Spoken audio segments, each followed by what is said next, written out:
کہ قیامت والے دن نوح علیہ السلام کو جب اللہ تعالیٰ کھڑا کرے گا، جو سورۃ الاعراف کے سٹارٹ میں بھی آیات آتی ہیں کہ اللہ تعالیٰ فرماتا ہے کہ قیامت والے دن، بالکل سورۃ الاعراف کے سٹارٹ میں آیت نمبر ہے 6، فَلَنَسْأَلَنَّ الَّذِينَ أُرْسِلَ إِلَيْهِمْ، ہم ضرور پوچھیں گے ان پیغمبروں سے، ان لوگوں سے جن کی طرف پیغمبروں کو بھیجا گیا، وَلَنَسْأَلَنَّ الْمُرْسَلِينَ، اور ہم ضرور پوچھیں گے رسولوں سے بھی، کیا تم نے ہمارے دعوت کا پیغام پہنچایا تھا؟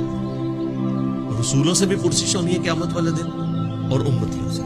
تو بخاری کے الفاظ ہیں، مسلم میں بھی سورہ البقرہ کی آیت نمبر 143 کے تحت کہ قیامت والے دن جب حضرت نوح علیہ السلام سے پوچھا جائے گا نا کہ آپ نے اپنے ماننے والوں کو تبلیغ کی، تو مجھے بتائیں تبلیغ کرنے کا اگر کسی نے حق ادا کیا ہے تو نوح علیہ السلام ہی ہے۔ نوح علیہ السلام کی طرح کی تبلیغ کسی نے نہیں کی ہے۔ سر سورہ نوح پڑھے، بندے کے آنسو نہیں رکتے۔ سورہ ہود میں پوری ڈیٹیل آئے گی 2 رکوعوں میں حضرت نوح علیہ السلام کو کتنی تکلیفیں اٹھانی پڑی، 950 سال۔ سر باقیوں کی تکلیفیں تو ختم ہو گئی، کسی کی عمر جو ہے وہ 63 سال ہوئی، کسی کی 50 سال ہوئی، حضرت عیسیٰ علیہ السلام کو 25 سال میں اللہ نے اٹھا لیا اوپر۔ لیکن یہ اللہ کا بندہ وہ ہے جس نے 950 سال تک مخالفین کی گالیاں کھائیں، تکلیفیں اٹھائیں، صرف 78 بندے ایمان لے کر آئے۔ اور وہ تو کیا دردناک الفاظ ہیں، اللہ میں نے دن کو بھی بلایا، رات کو بھی بلایا۔ سورہ نوح پڑھ کے دیکھیں، میں نے جتنا بلایا ان کی سرکشی میں اتنی ہی اضافہ ہوا، اور اینڈ پہ ان کا یا اللہ بس اب مجھے اتنا غصہ، اللہ سے وہ عرض کرتے ہیں اللہ ان کی نسلوں میں بھی کوئی ایمان والا پیدا نہیں ہوگا، یہ مجھے پتا ہے۔ کنکلوڈ جسے ہمارے بریلویوں نے علم غیب نکال لیا، وہ ان کی اسیسمنٹ تھی، علم غیب نہیں نکلتا تھا۔ انہوں نے کہا یہ اتنے ناہنجار ہیں کہ یہ تو مریں گے تو مرتے ہوئے اور بچے پیدا کریں گے۔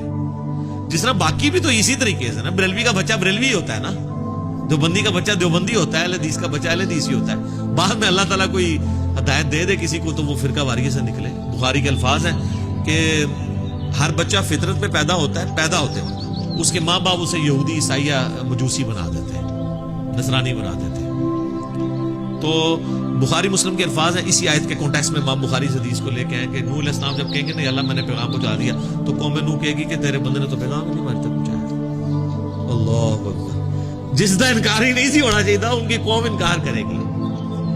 تو اللہ تعالیٰ کے محبوب صلی اللہ علیہ وآلہ وسلم فرماتے ہیں کہ اس وقت میری امت گواہی دے گی حضرت نوح کے حق میں کہ یہ ان کے ماننے والے جھوٹ بول رہے ہیں۔ ہم گواہی دیتے ہیں کہ حضرت نوح علیہ السلام نے اپنے امتیوں تک پیغام پہنچایا۔ مجھے بتائیں یہ امت کس طرح گواہی دے گی؟ یہ امت حاضر و ناظر تھی، کس بنیاد پہ گواہی دیں گے؟ اللہ کی کتاب پہ۔ تو کتاب پہ، اور جو نبی علیہ السلام نے ہمیں بتایا، اور نبی علیہ السلام کو کس نے بتایا؟ اللہ نے۔ لہذا رسول اللہ بھی اگر گواہی دیں گے نا کسی کے بارے میں، وہ اللہ کے بتائے پہ دیں گے۔